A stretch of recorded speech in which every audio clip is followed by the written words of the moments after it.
What's up, True Crime World? You are here with Illuminal on the Wall. I'm Bevy. And I'm Becky. And just so everyone knows, this is literally our first podcast in person together.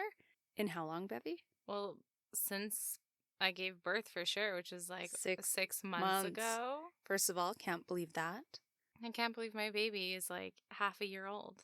I can't get over that. I will never get over it. He's getting so big.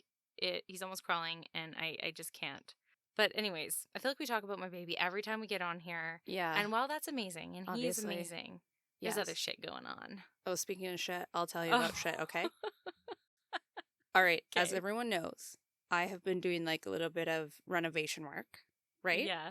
Okay, so this current place that I'm helping at, they do not have a bathroom. And like the guys seem to have no problem, because guys, I have to go to the superstore 5 minutes away. I have a question about that. Because I went to a superstore bathroom one time and like never again. It was the most filthy place I've ever been.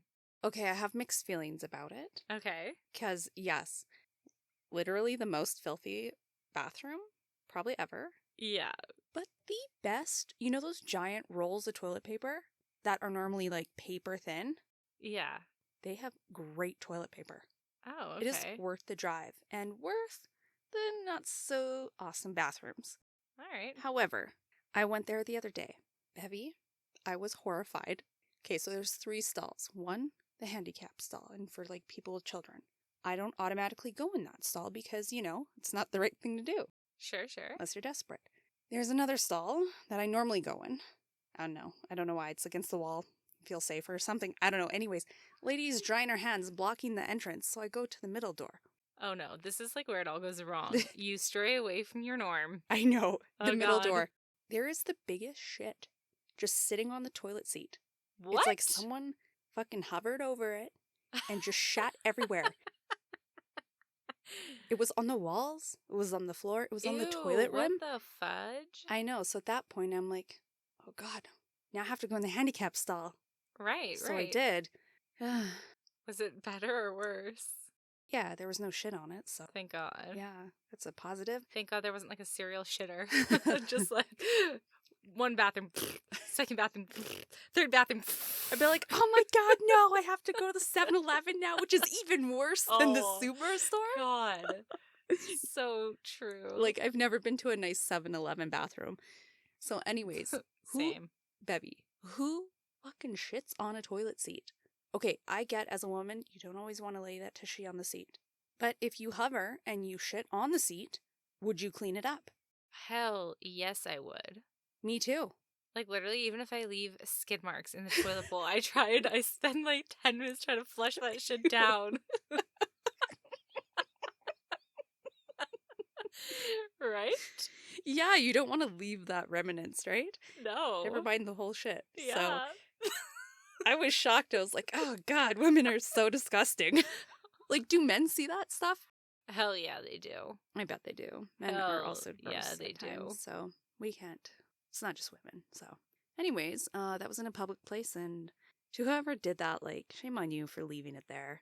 Hell yeah, that's disgusting. Mm-hmm. And also, you probably need more fiber. What a Becky thing to say. It was diarrhea. It was like in between, Bev. Oh God. Yeah, it was a pile. Oof. With little. Oh, the sound effects. Yeah. Anyways, that is pretty nasty. Mm-hmm. Great story. Thank you. Loved that. I didn't, but sorry. You're welcome for sharing. Oh, that's good. That's all right. Good. Bev, let's just get into the case before we start on another topic. Okay, yeah, let's do it. Okay. Just cut our sister chat short. Fine by me. No worries. Well, Didn't sorry. have anything to tell you. you. So sorry. Did you have anything to tell me, Bev? Or our listeners? No. I was just messing with you, Of course. Well, Bev, today's case is gonna probably be a really hard one. And shockingly, Bev, you suggested it. And I say shockingly because you have a harder time now dealing with death of children when we talk about it. Oh, 100%. But I think I suggested this like a while ago. Like it had been on my list for a while. And I just told you about it like a couple weeks ago. Yeah, like 3. But yeah, I'm kind of slightly regretting it. So guys, if I tear up, I mean, it'll be the tale as old as time nowadays because I just cry over every person death. I'm just like, oh, someone's little baby. Oh. Anyway, so this Mm-hmm. one's actually about infant death. So, if that really triggers you, if you're a mom and you have a hard time listening to that shit, I get it. Skip this one. Okay. And I'm just going to persevere because I have to. Yeah, because you suggested it and I worked very hard on it. Hell yeah. That's my motto for the day. Hell yeah. Hell yeah. All right, so today's case is about several tragedies that happened in the NICU at Countess of Chester Hospital in Chester, England. And it all started on June 8th, 2015. Now, actually, before I go any further, just to be clear, I have no names of these small children. Some I'm sure weren't even named yet.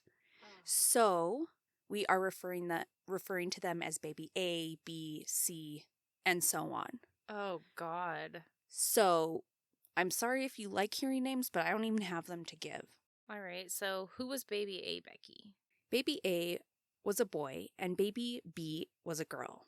They had both been born premature, but were stable. Within 24 hours, baby A was pronounced dead.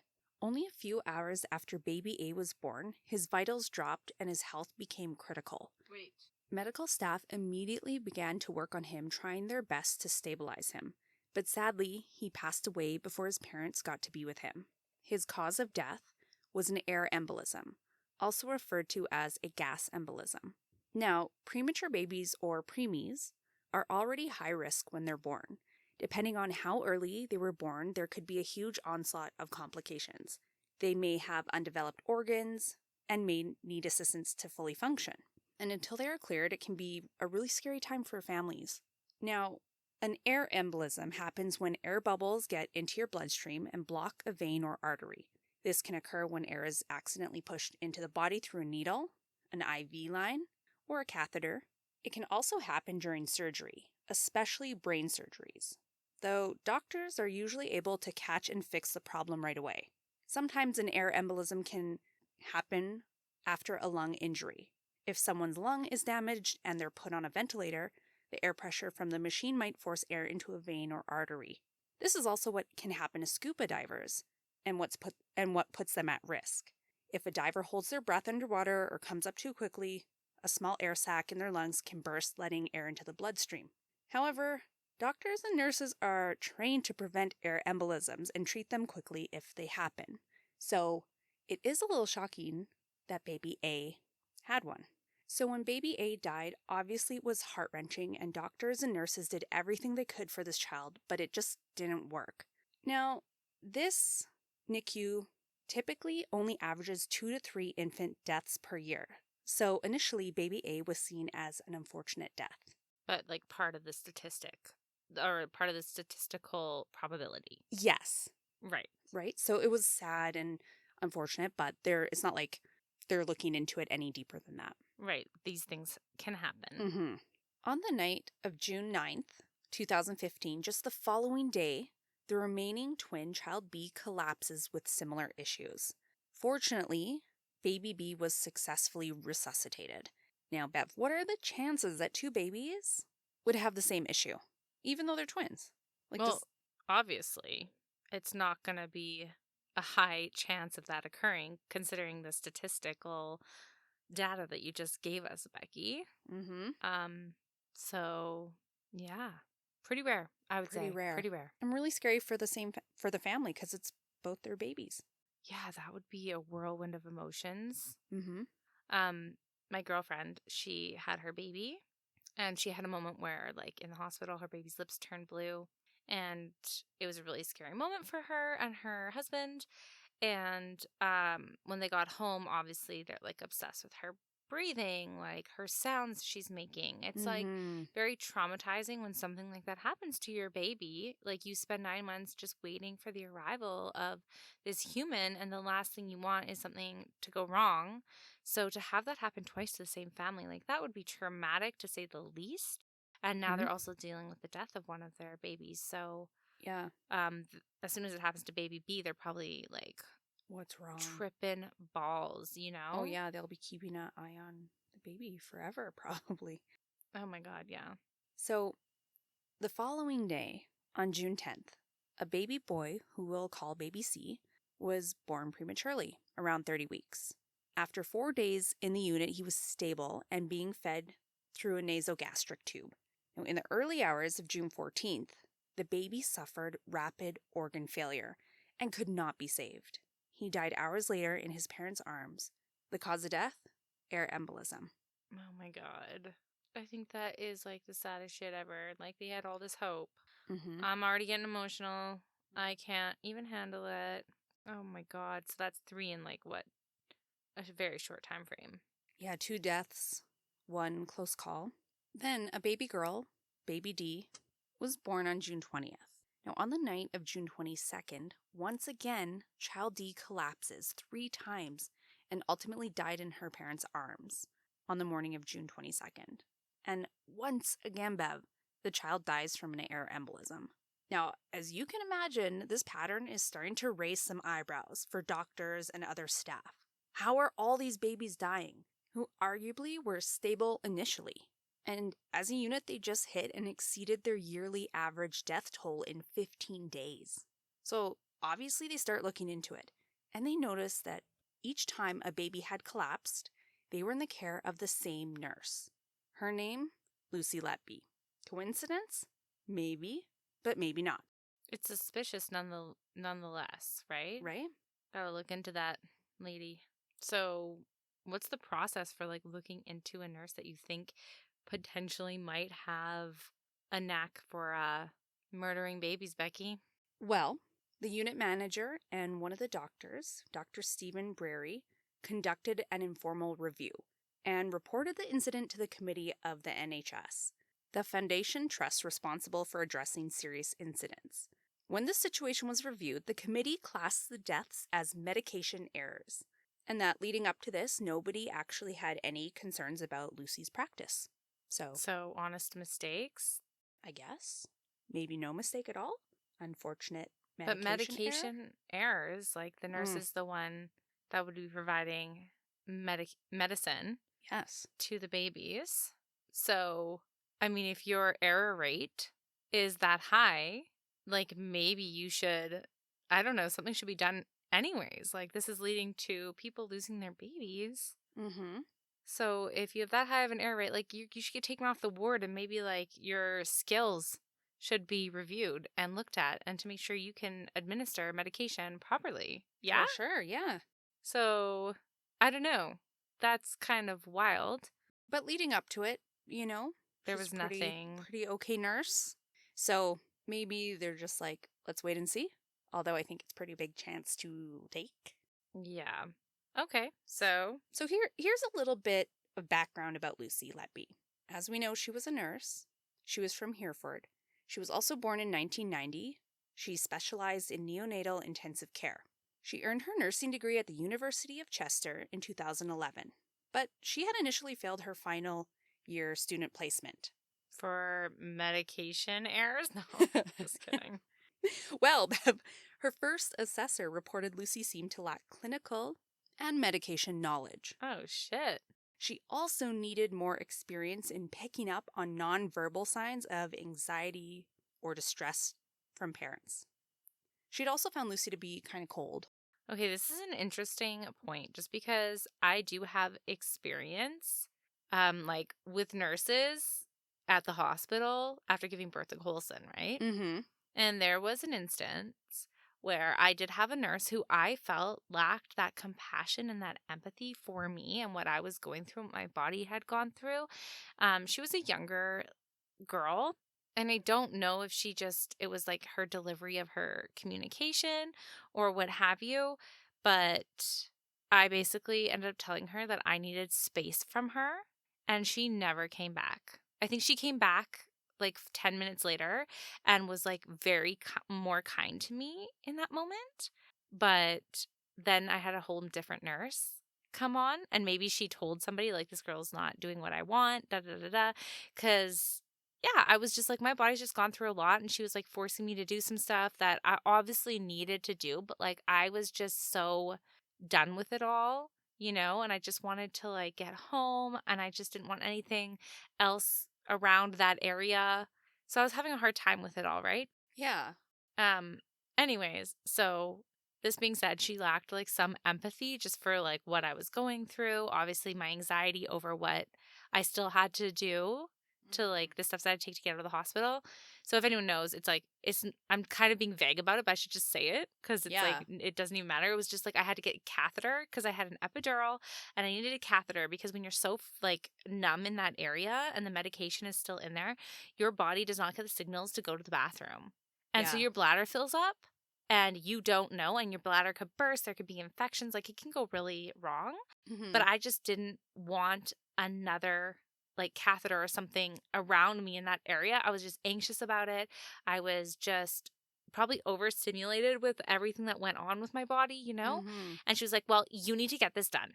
Like, this is really important. And just like the tone, like, set me off. Like, I was like, You're give like, me listen some here, space. bitch. Give me some goddamn space. Yeah. Get I away was from like, my hoo-ha. I just went through a crazy experience. Like, leave the fuck alone, you know? Yeah.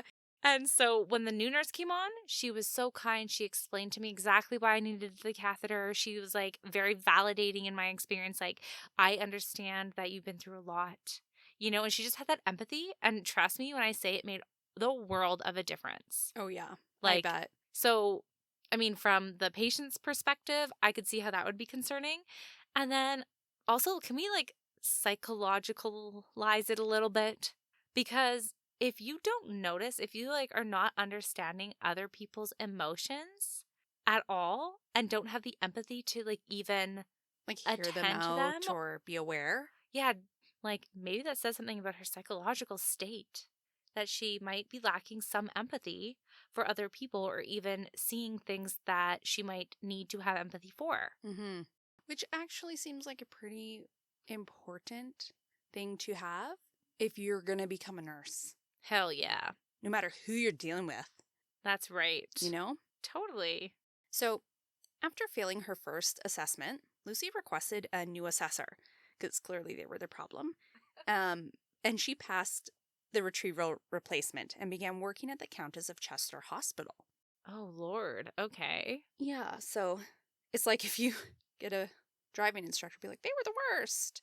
They failed me. They didn't tell me to turn early enough, so I didn't signal and I smashed into a car. It's all their fault. That's what it reminds me of. Not that I literally know no one that said that, but it just came to my mind. It sounded like it. Just seems like similar, only nursing and getting your license. I don't know. Yeah, it's like, oh, they obviously assessed me incorrectly. Yeah, so we're going to get a new assessor. That's right. I mean, she probably had to anyway. She failed. Yeah, you can't get your license. I mean, fail 1 out of 2 times. That's kind of scary. Now she's at this hospital dealing with like young infants. Exactly. And now shit's going down with these babies. Like, well, not only is the shit going down with babies, but in July of 2013, 2 years prior, Lucy and a more senior nurse had been suspended. And that was because they had set the infusion rate for a newborn's morphine at 10 times more than the correct amount. That's a lot. oh my God. That baby's tripping balls, probably feeling real good. But maybe also on death's door. I don't know. I don't know, like, the proper... 10 times the amount? Like, yeah, probably, like, not feeling great. Yeah, so obviously that could have been a very catastrophic error.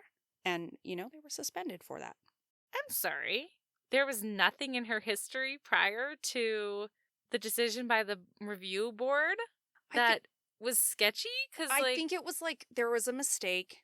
There, you know, like people do make mistakes, and this could have been just a really like yeah, but it's a medication error. Like, oh, for sure, it's terrible. Give me a fucking break. Like, if I can see it, surely like they should have seen it. Like, I don't know, maybe you just assume the best in people, but like, come on, there's like a pattern. That's true, but it was 2 years prior. She was working with a senior nurse. I think they probably chalked it up to being young, new in the industry. You know, like you got to give some grace. I guess you're right. To people, everyone can't be perfect, right, Bevy?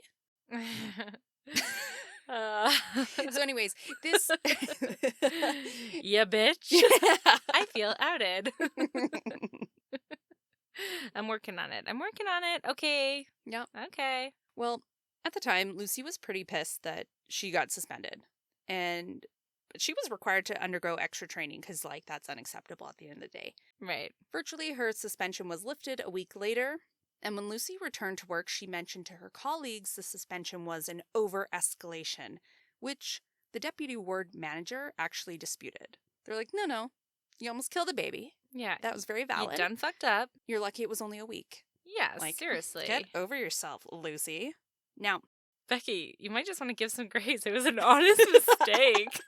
Hey, when you talk like, oh, it was an over whatever, escalation, like, bullshit. You're dumb. You made a mistake. Deal with it. You deserved every reprimand you got. Anyways, overall, Lucy was described by colleagues as competent. Friends from school and work remember her as kind, gentle, and happy. She loved her job, and she had long wanted to be a nurse. She had mentioned several times that she had nearly died at birth and was grateful for nurses that saved her life, and that was her inspiration to be a neonatal nurse. Outside of work, Lucy lived alone in a quiet Chester neighborhood near the hospital. She had 2 pet cats, and her parents had helped her buy a 3-bedroom house that she decorated with cutesy wall art and stuffed animals. Kind of childlike, if you ask me. I thought the exact same You thing. did? Yeah, I did. But, I mean, sometimes I think I have, like, little kid interests, like, in the sense that, like, if I could probably make my house, if it was, like, okay to make it a fuchsia, I would. I mean, that's very pretty color. I know, but, like, I would, like, and, like, you know, I like cutesy-looking things sometimes. Actually, funny story. Like, not even a month before Bev was due to have her baby, we decide to go to Lethbridge to see our dad. We're driving. We take, like, a long route, like, accidentally. we were over it. Yeah. We end up in this town called Vulcan. With side note, that's where we got our puppy as children. But anyways, we stop at the gas station because we got to pee. We wanted some chips. It was taking too long. We needed road snacks. And Bev all of a sudden sees this, like, cute little hedgehog. Yeah, it was a pink hedgehog. It was so cute. And pink with big googly eyes. Yeah, it was so cute. Yeah, it was so cute. And Bev stood there probably 5 minutes contemplating, should I get this cute little hedgehog? And then she's like, oh my God, look at this cute turtle. Oh my God. It was just like one after another. And then that's when she decided on this cute little hedgehog. So I had to have it. She had to. But it's like, that's what I mean. Like, sometimes I just like cutesy, like, cute stuff that remind me of when I was a little girl. I'm like, ooh, how adorable. You can't stop yourself, see? I know. I actually have a harder time, like, dressing my age and doing all that stuff than I do, like, enjoying, like, the cuter things. Like, I just love those things anyways. Yeah. So I kind of get it, but at the same time, like, my stuffed animals are in a drawer. They're hidden. Just for you to casually look at. Yeah, I'm in like, your time of need of comfort. What a cute memory. Oh my God, I love that little sorry, caterpillar. Tigger. Sorry, you're in the drawer. You must hide away now until next time, little boy. Yeah. All right. Well, let's get back to 2015. Okay, Bev? Right. Yeah. She's got wall art and stuffed animals, and it's kind of weird. We got it. Okay. On July 29th, 2015, a pair of twin boys were born.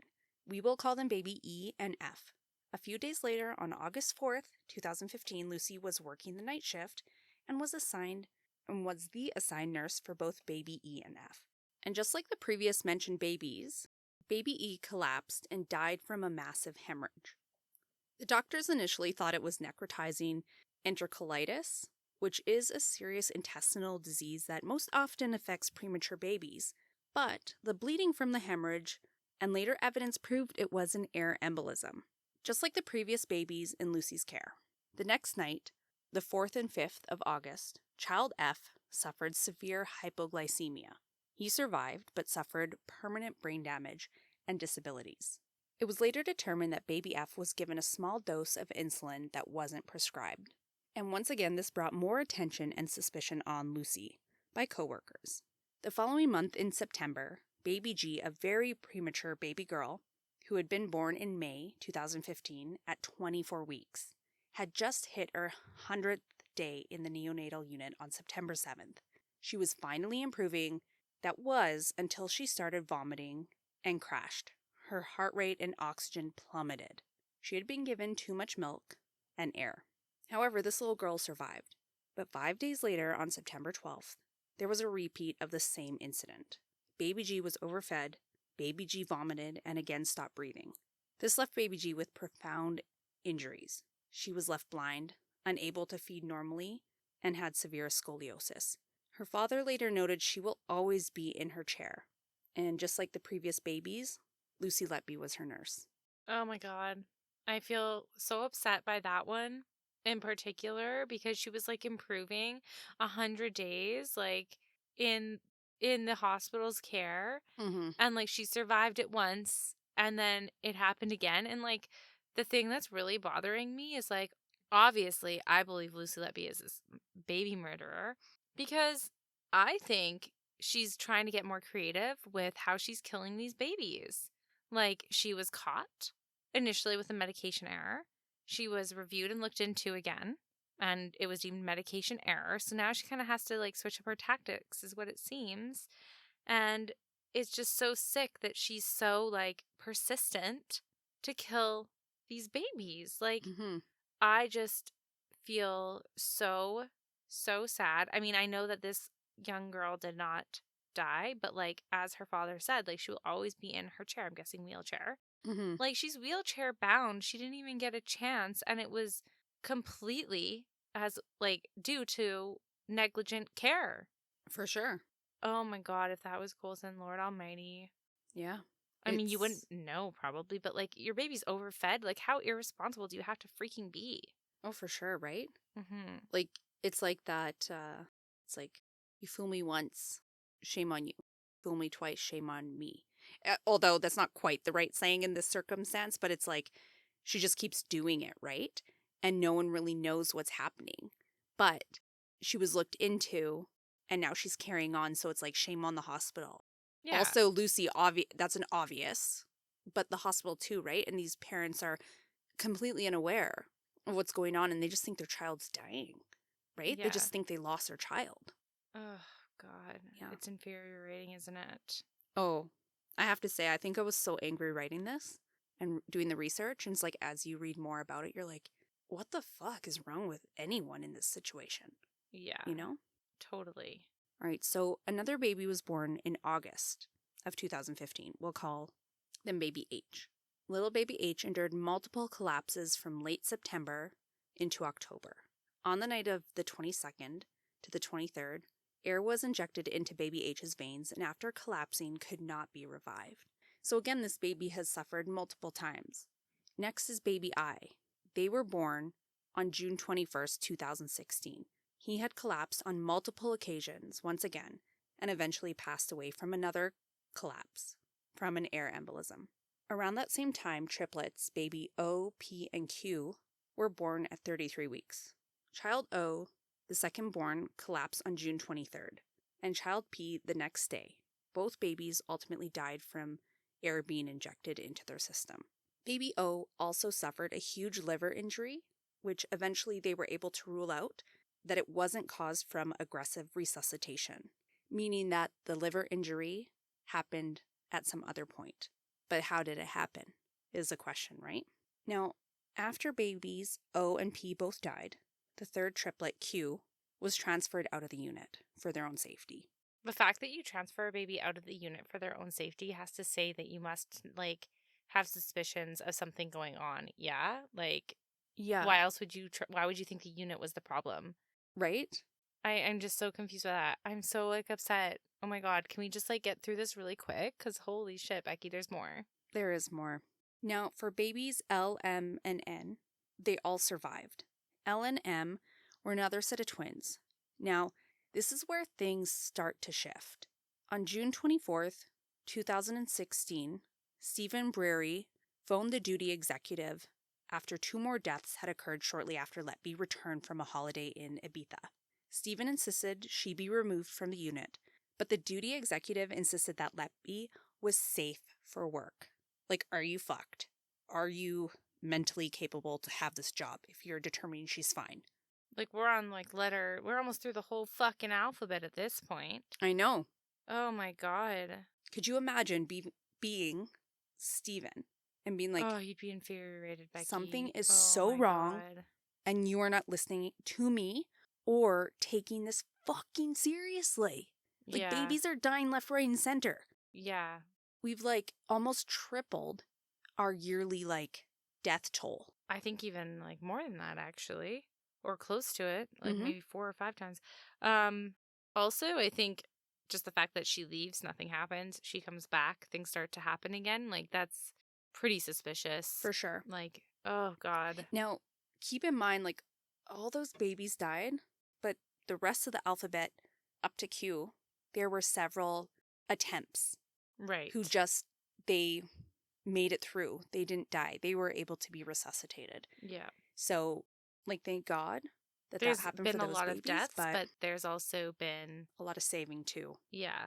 Now, the Trust's executive directors convened at the end of June in 2016 and discussed involving the police, but decided against it.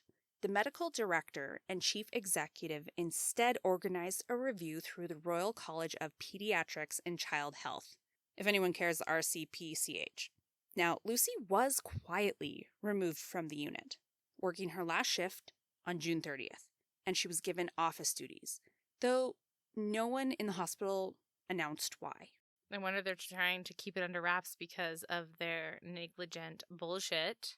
This Yeah. lady is suspected of killing multiple children. And we didn't do anything about it until, like, I don't know, we absolutely had to. So yeah, we're just gonna do this quietly, discreetly, and kind of save face a little bit. I hope no one notices. Now, in September of 2016, about a month later, Lucy raised a formal complaint about her transfer from clinical duties to the hospital's Risk and Patient Safety Office. In January 2017, the board explained this decision was made to protect her against these allegations and preserve her reputation. However, they said that the complaint was unfounded, so there was no evidence, other than just like, she was the nurse in charge and then they died. And this happened with several babies. You know, I guess it does make it hard to say, like, no one specifically saw her do it. It's just like a coincidence, right? So I do slightly understand why they're saying that, but, you know, if it sounds like a bird, it's probably a bird. Meaning, if she seems like a murderer, That she is probably not is a it, murderer. Becky. That is not No? it. No. No? Is No. that not a thing? No, it's not. It sounds like a bird. It's probably a bird. It's like She if it walks like a duck, it's probably a duck. Yeah, like if she seems like a murderer, she's probably a murderer. Yeah, that like Same. no. What you talk about? Birds Yeah. and ducks? Like, come on, Nikki. That was silly. Whatever, you get what I'm saying, yeah? Well, Cool. I'm glad. I did enough to correct you, so yeah. Interesting. Idiot. Oh, God. Just kidding.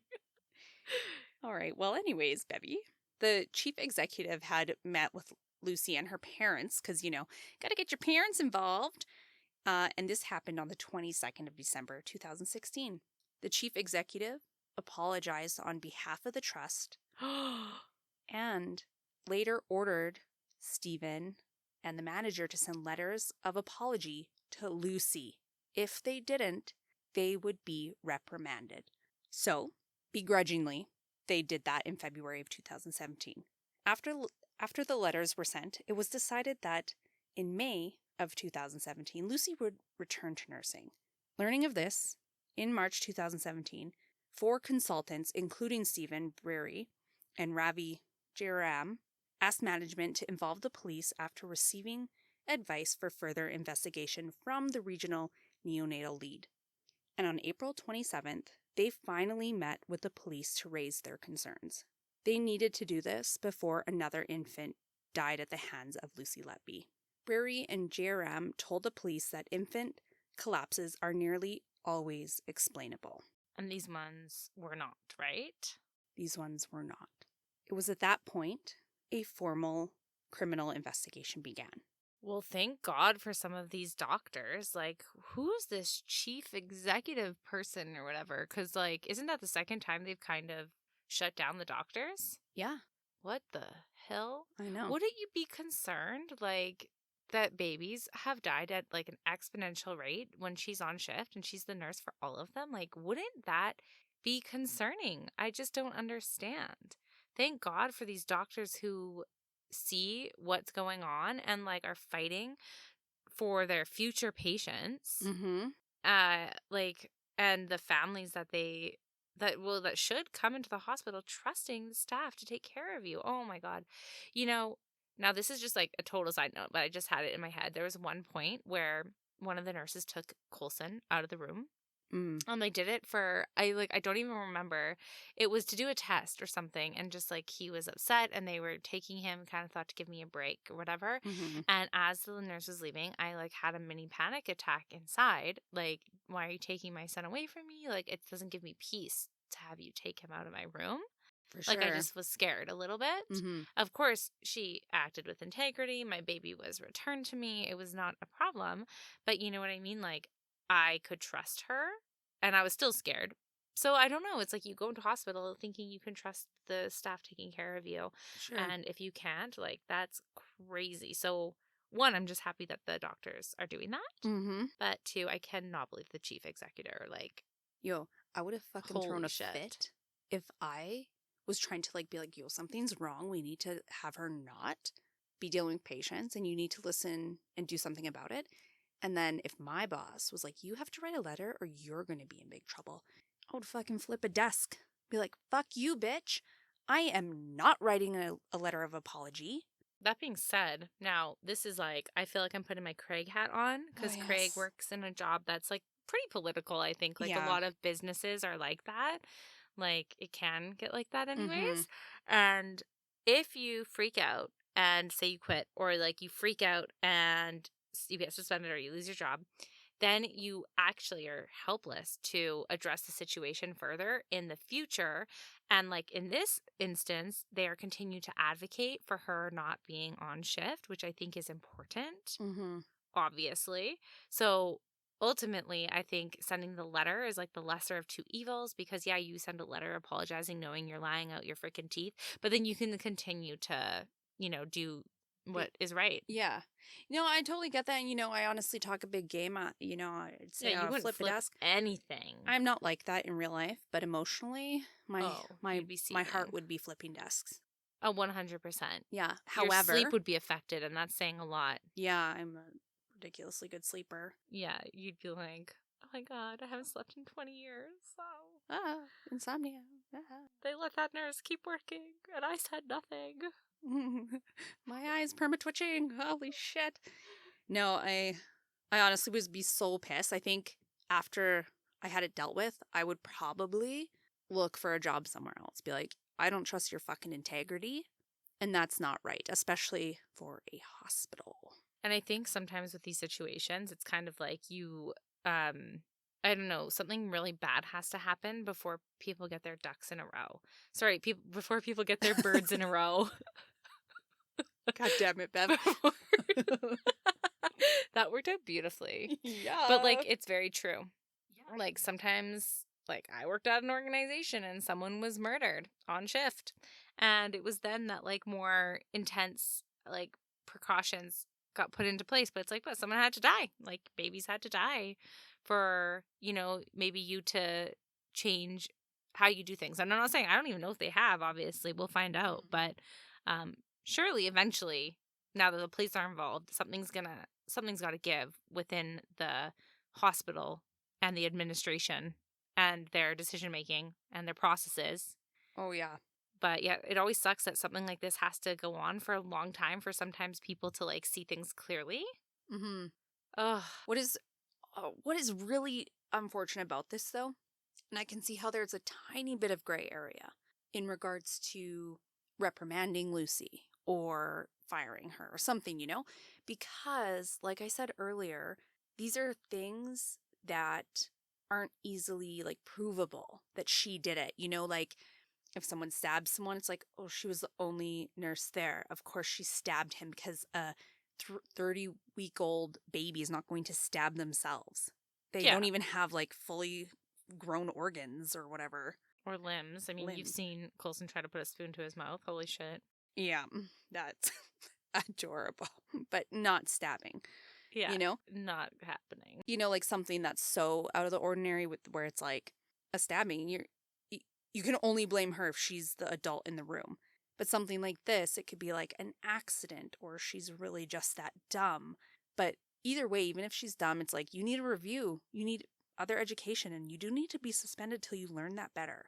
I mean, I think if your death rate for the people you take care of is above 50%, like that should be enough. It's like, it doesn't even matter if it's you at that point. It's like The whole you're unit the should be well, investigated. yeah, definitely. And I think you're the common denominator right now. Mm, And so because of that, like we can't take any risk. for sure. And that sucks for you.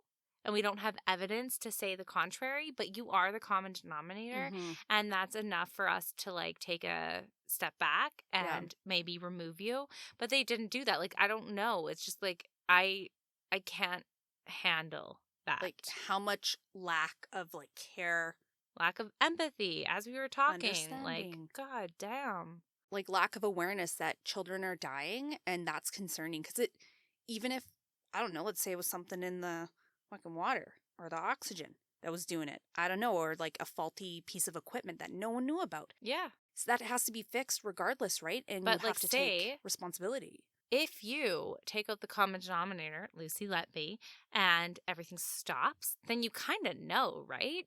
Like, but if it Mhm. continues and she's off shift, then you're like, okay, then it's something else. And Yeah. we apologize and come back. But we had to take necessary precautions. But obviously, that's not what's happening because she went away for holiday and, you know, things stopped and then she came back and, you know, 2 more deaths occurred. So they kind of have a small little Gray area. example of, Oh, you know, yeah. like test or What? like they have, I don't know, god, it's like my brain is not working, but they have a sample of the common denominator being removed and the Yes. outcome, and it wasn't in her favor. Mm-mm. And so anyways, but yeah, I'm excited to hear about the rest of this case, but unfortunately for everyone listening, we are gonna do this in 2 parts. Yes, because there So is a lot to go over in the trial, the investigation, and believe it or not, it's equally just as shocking. right. So you guys will get to hear that next week. So stay tuned. Yeah, hold on to your panties. I think that one's actually accurate. Excellent.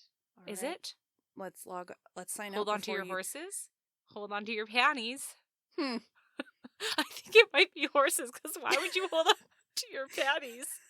Oh no, you totally want to hold on to your panties. Like, yeah, Okay, Bev. that makes a lot of sense. That makes a lot of sense. Now I'm just looking for areas to make fun of you. Classic. Yeah, Bev over here not holding on to her panties. Anyways, good luck with that, and we will talk to you next week and let you know the total ramifications of Lucy's actions. Yep. And, you know, Becky, I always say I love you hugely, but to everyone listening, we love you hugely. Yes, we do. So thanks for listening.